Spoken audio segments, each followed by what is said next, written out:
Welcome to another episode of our YouTube series on Amazon advertising. This week's episode, we are going to be talking about automatic targeting campaigns. What are they? How do they work? Are they worth using? How do they compare to manual campaigns? Let's dive straight in. So, what is automatic targeting?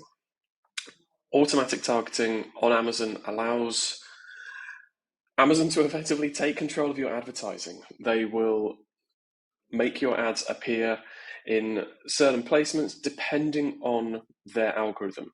So they're going to focus on keywords that their algorithm will deem relevant to multiple elements of your product listing.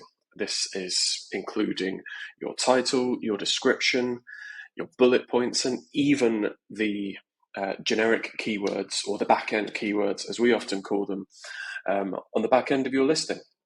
So it's incredibly important that your listing is optimized when running an automatic targeting campaign, because Amazon needs to align those search terms, those keywords that the consumer, the shopper, is searching for in order for your ads to appear. So Amazon are in control here. We are not deciding on the keywords to target. Amazon is placing our ads alongside people's searches that bear a strong relevance towards your listing and the keywords that are included in your listing, be that, as we said, in the title or description or other places. So the campaign itself is going to be, use the word lightly, optimized over time by kind of collecting data from shoppers' purchases and adjusting those ads accordingly to kind of increase conversion and click-through rates. So there are different levels of targeting within an automatic targeting campaign, and they'll base those placements against certain keywords and search terms that are explored there. So secondly, what are the benefits of running these automatic campaigns? What are the benefits of automatic targeting? So first of all, it's the quickest and easiest way to get an advertising campaign running through Amazon. You don't have to have done any prior research to this. Unlike a manual campaign, we don't have to have researched any keywords, any competitors. We don't have to provide any creatives like we would in a sponsored brand campaign. We don't have to find any specific audiences like we would in a sponsored display campaign. It's literally pick your product, select your bid, and go. That's the quickest way to do it. So they're going to be ideal for new advertisers. Maybe they don't know the ins and outs of Amazon advertising yet, but they just want something up and running. This is going to be the perfect place to start because Amazon are going to effectively do that for you. You can still pull reports for them. So there will be a search term report that you can pull for an automatic campaign. It will tell you exactly what search terms the shoppers entered in order for your ads to appear. Which keywords actually generated impressions, clicks, and even sales. It will also allow you to add these search terms as negatives to your auto campaign. So there is a level of optimization, although we don't have keywords that we can add to these campaigns, and broadly speaking, there's not much you can do with the bidding on an automatic campaign. You can still optimize them by making sure that you have a concise list of negative keywords on these campaigns, because with Amazon taking control, and yes, it being based off what's in your listing, there is still going to be an element of broad, top of funnel, and irrelevant traffic coming through in a similar way that your manual campaigns would as well. But also, I'd say these are still beneficial for those seasoned advertisers out there who are watching this video. They're great at finding new keywords. We've already mentioned how they're good at adding negatives to those campaigns based on irrelevant or poor converting traffic, but they're great at finding new terms. Like the reason you've set this up in this first place is because you haven't done your keyword research for a manual campaign, and it will allow you to reach those new customers. Those keywords can be harvested into your manual campaigns. So you might be finding brand new keywords you hadn't even thought of. Or if you're thinking of setting up a manual campaign a day or two after, or a week or two after, this is going to give you that keyword research if you don't have the time to use a tool like Helium 10 to find that keyword research for you. So I did mention that there's not much you can do bidding wise on an automatic campaign. It's almost okay, select your bid for the targeting and go. But there are different levels to that bidding, so it's not just letting Amazon completely take charge. So a couple of years ago, Amazon did update automatic targeting to have 4 different levels. So from this example here, we've gone with the example of advertising some teacher mugs, gift at the end of term to say, thank you for being the greatest teacher. We've got keyword targeting and ASIN targeting broken down within an automatic campaign. So it's not just running off of consumer searches on keywords, it's also running off of consumer searches that have specifically allowed a competitor product to appear, or that consumer has landed on a competitor's product display page. So within keyword targeting, we have close match targeting and loose match targeting. You can turn both of these on or off and have different bids for the two. So close match is going to be those search terms that are close to those that are in your listing title, your bullet points, your description, and your back-end keywords. So we are selling teacher mugs, so that's going to be math teacher mugs, best teacher mugs, funny teacher mugs. And then loose match is going to be slightly broader, removing and replacing the word cup, mugs for cups. So number 1, teacher cups, teacher appreciation cups, and gifts for teachers. So they are still relevant to some degree, but they're not as hyper-focused as including teacher mugs. So think of close match in a similar way you would to phrase match. Think of loose match in a similar way as you would to broad match if you were using your own keyword targeting manual campaigns.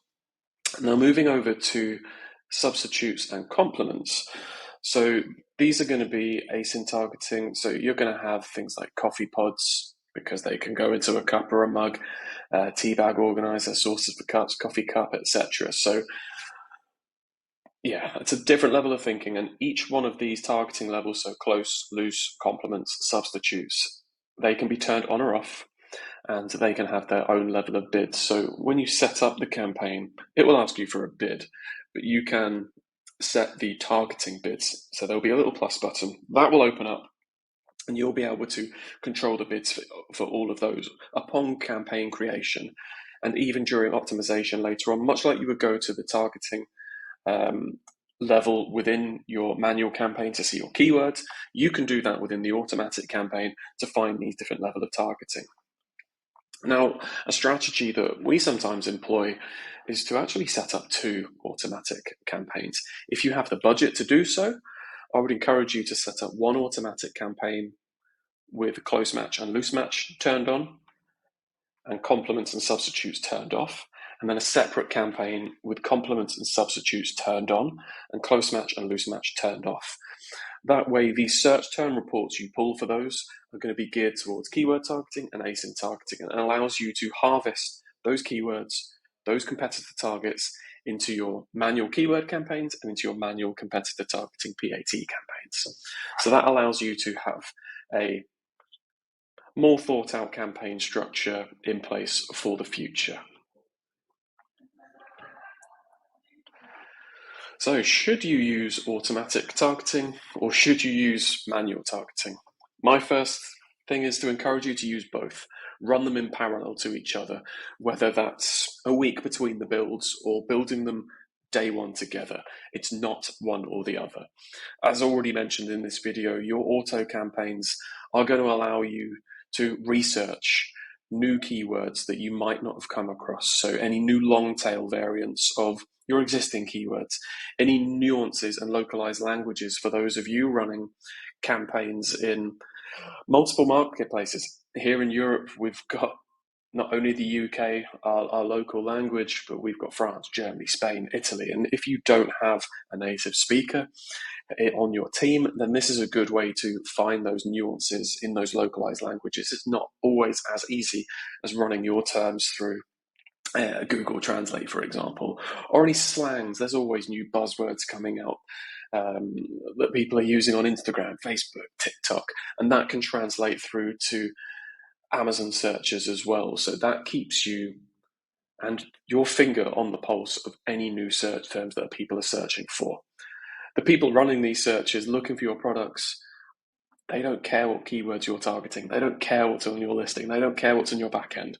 They are searching for what they are thinking in their brain and what they want to appear. So you need to keep on top of any new trends and buzzwords, etc. And this will allow you, from that auto campaign, to harvest those keywords, to migrate those keywords from those automatic search term reports, whether it's keywords or competitor ASINs, into your manual campaigns. And there's a few ways you're going to do this. You're going to look for those search terms that have generated sales, strong sales. You're going to want to identify those keywords that have an ACoS that exists within your guardrails, and you're going to want to identify any of those search terms and keywords that have potential. They don't all have to have generated strong sales with a profitable ACoS from your auto campaign. Sometimes that can be hard because, as we've discerned, we've got 1 bid or 4 bids if we go down to those 4 different targeting levels to reach. Whereas if you had 20 keywords in a campaign, that's 20 different bids. Here you're kind of restricted. So sometimes you might be overbidding for a keyword due to the restrictions of how you build an automatic campaign. So you might see 200 sales from your automatic campaign in the first couple of weeks for a search term for your product. You might have an ACoS that's 10% higher. I would still recommend migrating that over to your manual campaign, knocking the bid down a bit to see if you can still get strong sales, but at a level that's more profitable for you. That's everything we've got to cover today on automatic targeting. So hopefully that served as a good intro for you to the world of automatic targeting on Amazon advertising. And as usual, if you want to reach out, ask any questions, get any advice or any further information on what you've learned today on this video, do not hesitate to get in contact with us via cleararadsagency.com. And also, please like and subscribe this video, subscribe to the channel so you don't miss any future videos and any updates we have to offer. And until next time, that's bye from me.